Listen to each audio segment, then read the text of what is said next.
26 pays s'engagent dans la force de réassurance pour l'Ukraine. Oui, c'est le résultat du sommet de la coalition des volontaires qui s'est tenu hier à l'Elysée. L'engagement est formel en cas de cessez-le-feu, dit Emmanuel Macron. Et il viendra principalement des poids lourds européens. Écoutez. Les 35 pays de la coalition des volontaires feront partie des garanties de sécurité. 26 pays ont formalisé très précisément leur contribution. Et donc le document que nous avons aujourd'hui, c'est un document de planification militaire où ces 26 chefs d'état-major, puis ministres de la Défense et chefs d'État et de gouvernement ont confirmé ce qu'ils étaient prêts à faire. Le jour où le conflit s'arrête, les garanties de sécurité se déploient. Et nous les avons conçues de cette manière. Emmanuel Macron qui hier assure aussi que le soutien américain à ces garanties de sécurité serait finalisé dans les tout prochains jours et qu'il n'y a pas de doute quant à cette participation des États-Unis.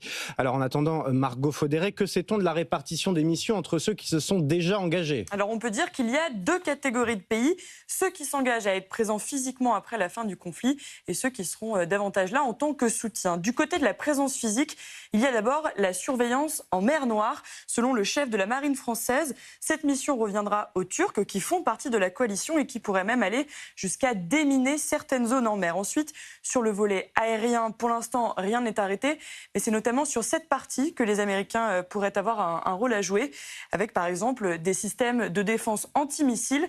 Et puis il y a bien sûr la question de la présence sur terre. La France et le Royaume-Uni sont prêts à aller en Ukraine. Cette force de réassurance comprendrait quelques milliers d'hommes côté français, selon Emmanuel Macron. En revanche, l'Italie, la Pologne et l'Allemagne ont redit hier qu'ils n'enverront pas de troupes sur place. Ils seront davantage là en tant que soutien militaire ou soutien financier, comme le Canada, le Japon ou encore l'Australie. Alors justement, combien ça va coûter ? Alors c'est toute la question, surtout que les deux pays qui mènent aujourd'hui la coalition, à savoir la France et le Royaume-Uni, sont dans des périodes de restrictions budgétaires. Et pour le moment, on a surtout des réponses européennes. Par exemple, depuis le début du conflit, Paris a envoyé plus de 3 milliards d'euros d'équipements militaires à l'Ukraine.